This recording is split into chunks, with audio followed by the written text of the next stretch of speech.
Une chose que j'entends souvent dire, c'est « Si c'était vrai, j'en entendrais parler dans les journaux. » Si c'était vrai, ils s'attendent à ce que ce soit diffusé dans les médias d'information grand public. Cette illusion qui a été créée, je pense qu'elle a été créée afin qu'ils puissent contrôler le récit.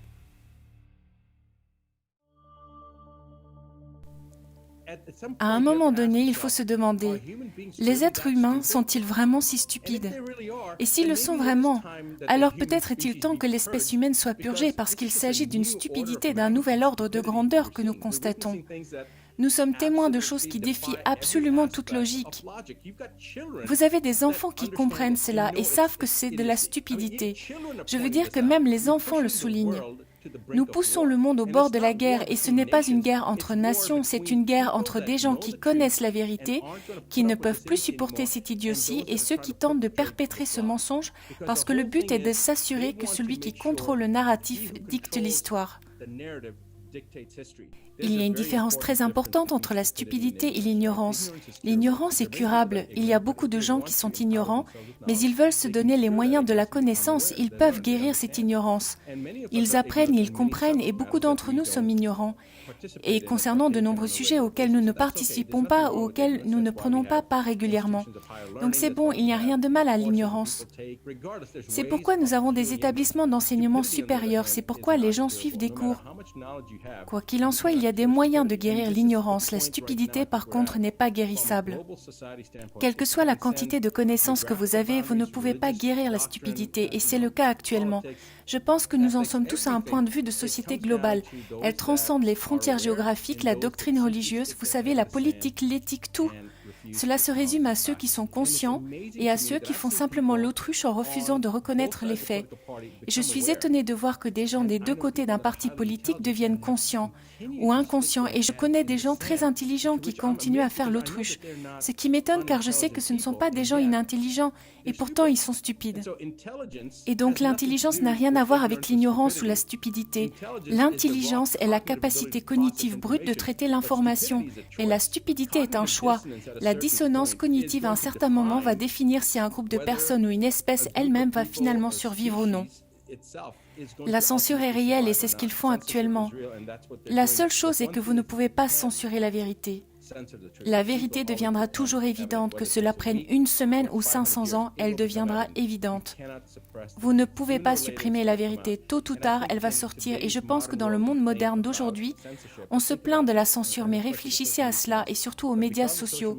Mais grâce aux médias sociaux, à l'Internet, les informations peuvent être transmises littéralement en quelques secondes partout dans le monde, et c'est ce qui s'est passé. Les gens peuvent même avoir leur propre chaîne de diffusion. Je pense donc que les gens reconnaissent cela.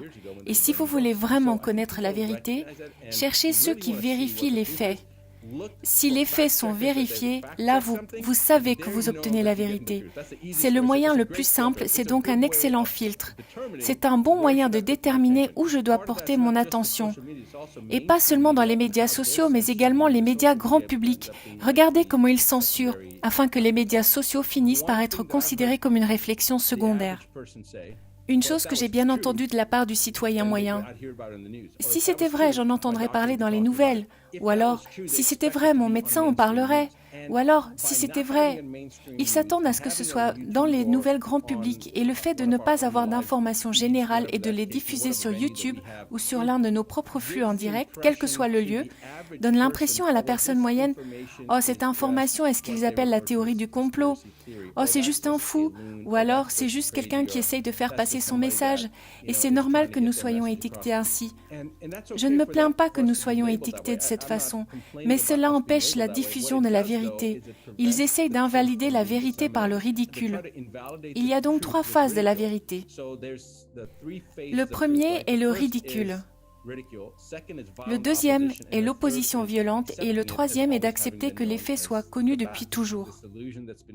Cette illusion a été créée, je pense, elle a été créée pour qu'ils puissent contrôler le récit et pas seulement maintenant, mais depuis longtemps.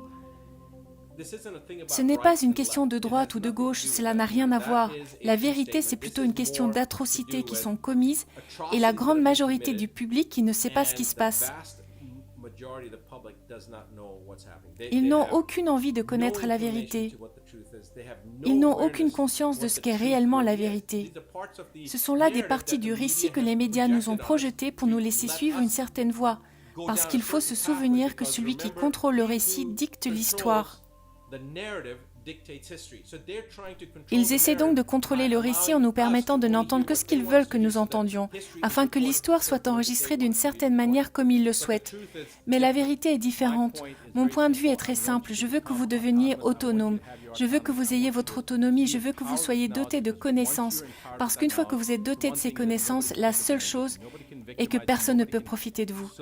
Personne ne peut vous victimiser. Personne ne peut vous solliciter et vous enlever ce qui vous appartient. Votre liberté, vos droits, votre propre pouvoir, votre autonomie, vos propres capacités. Cela rend la vie incroyable. Cela donne vraiment aux gens le pouvoir et la capacité d'être plus autonomes que vous ne le pensiez. Il y a toujours un côté positif. Alors, si vous vivez une situation difficile, je veux que vous vous rappeliez qu'il ne s'agit pas de la destination, mais du voyage, et que nous sommes des êtres spirituels ayant une expérience humaine. Nous ne sommes pas des êtres humains ayant une expérience spirituelle, nous sommes des êtres spirituels. Le fait que nous soyons des êtres spirituels ayant cette expérience humaine nous dit que nous sommes ici pour un but. Nous sommes ici pour apprendre quelque chose. Et oui, nous pouvons être ennuyés par toutes les difficultés que nous rencontrons, les absurdités, les préjugés, les bêtises. Mais n'oubliez pas qu'il y a quelque chose ici qui nous aide, qui aide nos enfants. Il y a un but derrière tout ça. Il se peut que nous ne soyons pas pleinement conscients de l'objectif, que nous ne sachions pas exactement quel est cet objectif, ce que représente ce stade, mais nous le saurons plus tard. Comprenez que, quoi qu'il arrive, nous le vivons dans un but plus grand.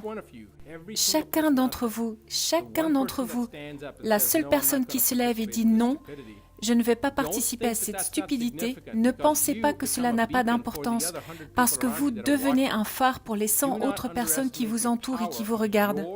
Ne sous-estimez pas le pouvoir de votre position de vous tenir debout et de garder la tête haute. Mon propos est donc de ne jamais sous-estimer la leçon que vous imprimez aux autres, de ne jamais sous-estimer le fait que vous vous tenez debout. Vous pensez peut-être que vous êtes seul, mais il y a des gens qui vous regardent et vos actions les incitent à agir. Vos actions inspirent les enfants, la prochaine génération à comprendre ce qui se passe, même si vous ne voyez personne vous regarder. Et même si personne ne vous regarde, vous donnez toujours l'exemple et l'inspiration parce que, énergétiquement, vous laissez une signature de ce que vous faites. Comment vous le faites? Pourquoi vous le faites? Ne sous-estimez pas cela. Souvent, les gens pensent que je ne suis qu'une personne, peu importe. C'est important pour chaque personne qui se tient debout. C'est important, alors ne sous-estimez pas ces personnes, même pas un instant. Votre énergie ne doit pas être assaillie par la peur. De quelle façon que ce soit. Ne laissez pas la peur vous dicter vos actions. S'il vous plaît, ne vous méprenez pas. Il y a une très grande différence entre le danger et la peur. Mais il y a beaucoup de choses qui sont dangereuses. Mais lorsque vous laissez la peur vous dicter vos actions, c'est là que les problèmes surgissent. Il y a toujours un danger et être conscient de ce danger et manœuvrer autour de ce danger n'est pas un problème.